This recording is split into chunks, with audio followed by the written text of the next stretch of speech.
Hi everybody, I'm Bill Sanders and this is Watch Art Sci, the art and science of watch collection.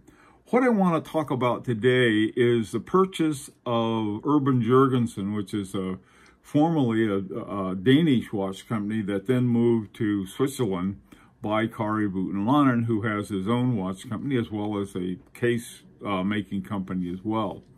And so I just wanted to talk about this. One of the reasons I want to talk about it, they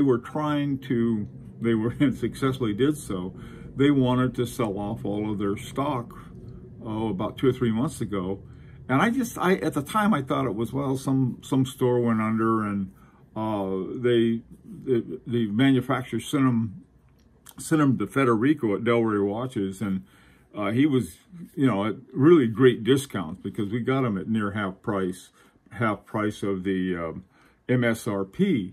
And I told some people about it, and a friend of mine got one. And so, we've been very happy to get a watch we could never afford before, and brand new. So when the word came out that it had been sold, I was surprised, but then I sort of reread everything that happened. Okay, that's what was going on.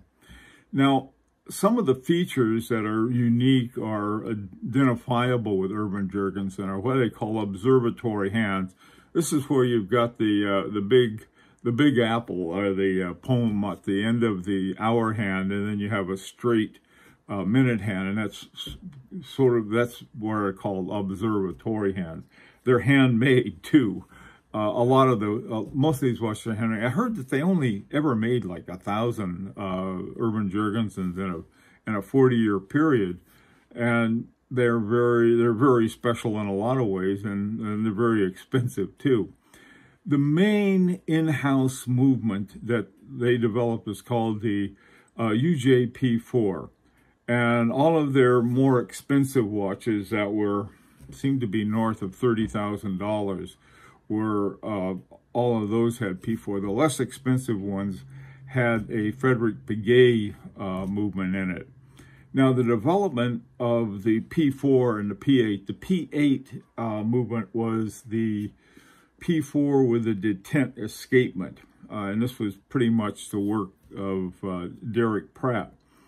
But the P8 and the P4 together, they were done by, the work was with the head of Jürgensen was a guy named Peter Baumberger, and with the help of F.P. Mojon and Derek Pratt, that was how they developed. Now, Derek Pratt was a good friend of George Daniels, and they worked a lot together. And both of them were at this very high caliber watchmakers. So that was one of the things that always attracted me to Jürgensen. They had these top-of-the-line watchmakers. Now, a lot of people said, well, it was, if Mojon did it, but the thing that I found out was that Mojon who founded Chronode on Jürgensen as their first client. In other words, they had nobody, and so it was sort of one that you got these people together from the watch company. It wasn't a matter like I would do, is that, hey, make me a movement. I don't have the money to do that, but it was rather you had a lot of involvement. Kari Voutilainen worked as a prototypist and assembling the movements and giving technical input. So this is funny. This is sort of like the guy in the mailroom becomes the CEO. It took off. Now, the range of Jürgensen it seems to be wider than most people expect. The bottom pricing on a Jürgensen is about $15,000. This one, Jürgensen 1, was has a caliber FP 1160 in it. Frederick-Piguet, they fixed it up, worked on it. So we're talking about watches that are in the $15,000 up to the $100,000 range. A friend of mine got this Jürgensen 1745 Platinum, $46,400. Now he got it as one of the deals that they had when they were unloading all of the stock, fortunately. And like I said, at least Federico only had 10 that I know of. I don't know if there were any more than that. And like I said, there weren't that many of them. And so maybe I think they needed somebody like Kari Voutilainen. Kari Voutilainen is a very sharp businessman too, as well as a great watch designer. Now, when we look at these two, here's a Urban Jürgensen Central Second Men's Watch Prize 2014. This had the PH detent caliber escapement in it. And if you look at a lot of the Kari Voutilainen watches, you can see certain kinds of similarities. They both like to use the teardrop lugs and the Roman numerals that go inside out and upside down and so forth. If you look at the Vinge 8 on the Voutilainen, you can see that. So, you know, I put cousins up there. I don't know.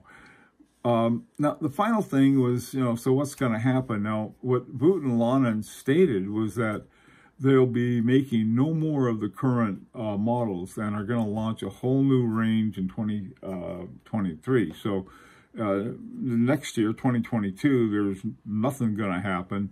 But then they're going to have this big 250th anniversary celebration with all these new watches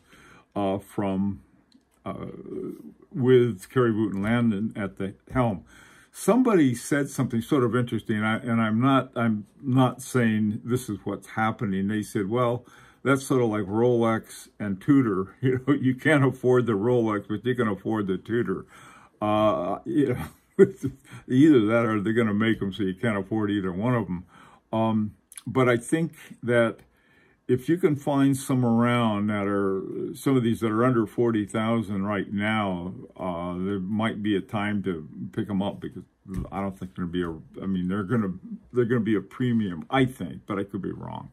Okay, so this is one of the things that Watch Pro USA said. Are they based on discussions with Voutilainen? They said plans are already underway for 250th anniversary celebration for the brand in 2023, when it will relaunch with a completely new and expanded collection of watches.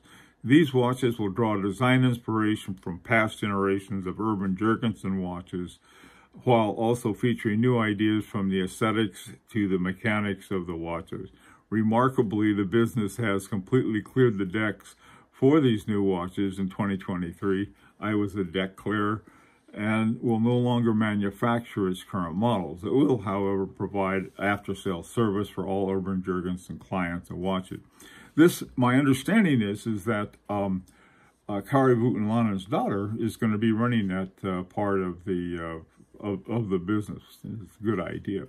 One of the things that was sort of interesting was that for the last year or so, Urban Jürgensen had been advertising a really good deal. It's called the Alfred 40.